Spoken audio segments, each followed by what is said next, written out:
Hey everyone, it is Juice here. 4.8's coming up, and while I'm making individual videos to delve into each character coming up this patch, I thought I'd also provide a brief overview for those who want a quick TLDR on which units are the best to pull this patch. Let's get into it. Nilou, let's start off with her because I am super excited for her rerun. She is such a good unit that it is unreal. Huge free-to-play value because Bountiful Chorus Bloom is such a cheap team to get off the ground running, and it does absurdly well in AoE. Yes, it is weaker with single target, but you can add Yelan to your team to help with this. Nilou might seem restrictive on the surface, but she honestly isn't in my opinion. We have so many highly viable Dendro and Hydro options for her that her teams end up feeling quite varied. Super free to play friendly teams wise as well, with the option to run Barbara, Yao Yao, Candace, etc., while still having nice vertical investment with Key of Khaj-Nisut and C2 Nihida, and then her own C2 is quite nice to get afterwards. And I will say that Nilou has a really hard cooking C6 while still being amazing at C0. It helps that she's super easy to build, and she will impress both new and old players alike. Though note that her playstyle is that of an enabler, not a DPS. I'm mentioning this in case anybody finds such a kit boring or uninteresting.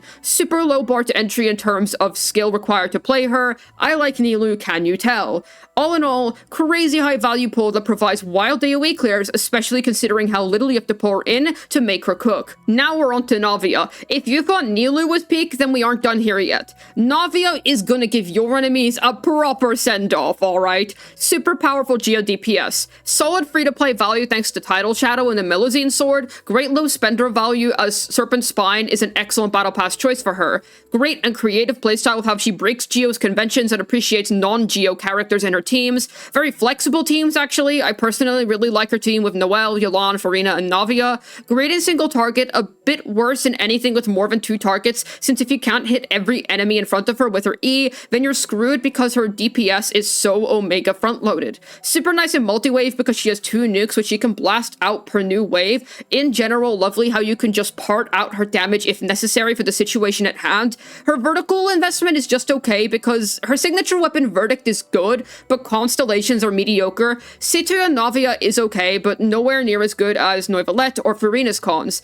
Aged well in my opinion, in fact even better since her release. For example, new teams such as Navia, Farina, Chiori, and Xian Yun. She fills her niche as a powerful front-loaded Geo DPS wonderfully, and I absolutely recommend her to mid to late game players. I don't recommend her as much to newer players, definitely not the best first pull to make, as she's a carry and wants a lot of investment. Nilou is a safer and more valuable move in such a situation, but Navia will end up eventually coming into value on your account. Emilie, Burning unit, very unique. The kit itself looks very good. Emilie's ability standalone seem very strong. The real issue is that as of now, it doesn't seem like she has many teams which are able to properly take advantage of how good her kit is.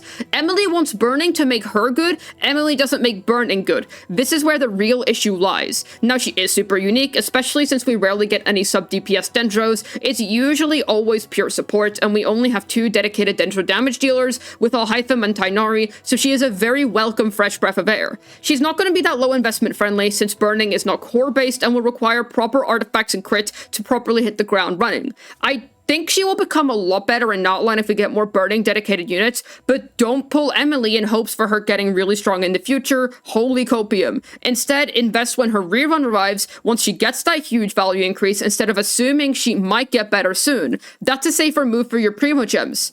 As of now, looks like a fun gimmicky unit that has the potential to be very strong later down the line. She just needs a unit who can really tap into her potential. Otherwise, I would steer clear of her if you're being careful, as Emilie's future isn't certain, and if you need a good Dendro-based unit, Nilou is right there. Holy crap, this is a stacked patch. All 3 of the reruns have justifiable reasons to pull on them, but as they say, best for last, Yelan.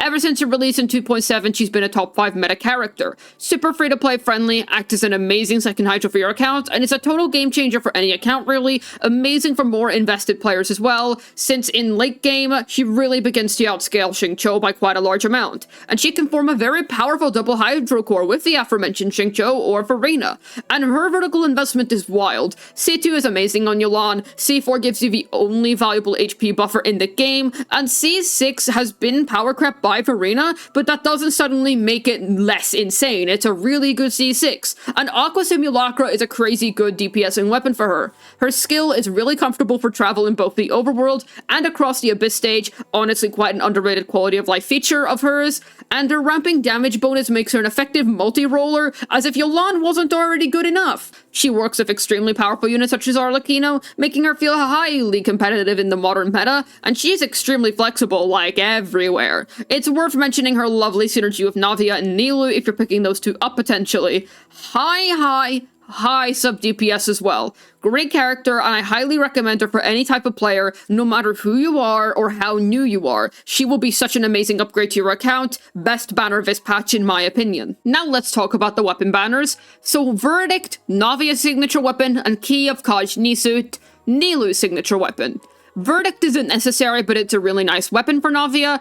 Also, while Serpent Spine cheats to be super close to it, that's assuming perfect uptime on Serpent Spine stacks. You most likely average out having half of those stacks, so Verdict is pretty solid in comparison. Now, no other claymores really use Verdict because Navia is the only good claymore if I'm being 100% honest. That boy Gaming is also incredible for a 4-star DPS, but Verdict needs Crystallized to work, and Gaming doesn't typically use Geos within his teams, so Verdict really is only for Navia. And then Key. You may think this weapon is trash, but if you don't have a Splendor already and you want Farina to deal more damage, then slap a Key of Khaj-Nisut on her. Don't forget how Key also gives your entire comp a team-wide EM buff as well, adding extra value in a Vaporize or Dendro scenario. Its biggest drawback is literally just that it's ugly on most characters. Usable on Kuki Shinobi too as her best in slots, and is an insane increase on Nilou. Super tailor-made for her aside from the weird design, and it's absolutely worth the upgrade over Sting or Dock Hands.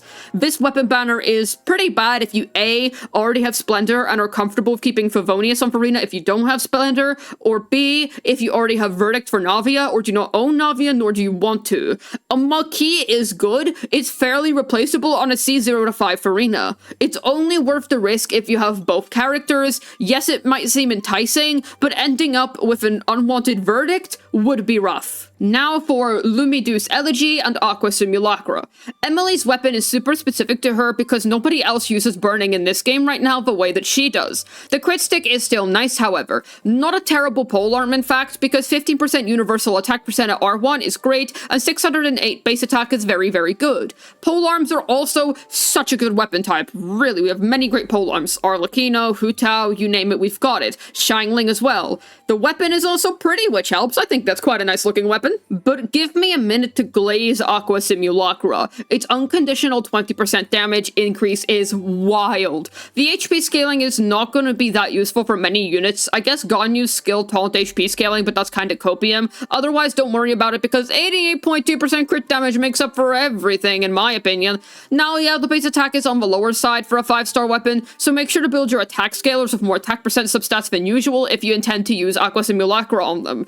I keep waffling about other units who can use Simulacra because that's how flexible it is. It comes close to being best in slot on nearly every DPS bow user. It's obviously best in slot on Yelan, and this is a good weapon banner in my opinion. Chart course for Simulacra, well worth it, and if you lose to Elegy, there's nothing to be that sad over because it's a stat stick in the same way that Staff of Homa is a stat stick, if you think about it. Just with crit rate instead of crit damage. And there you have it, folks. My opinion on the value of the upcoming 4.8 banners in Genshin Impact. If last patch wasn't already stacked to the high heavens with all Hyphem and Farina, then oh boy, they're cooking up a storm with all 3 of the reruns this patch. Emilie looks great as well for the people who already have all of the other units. I'd personally prioritize Yelan, then Nilou, then Navia, and then Emilie last because she's so niche if you want the most bang for your Primogems.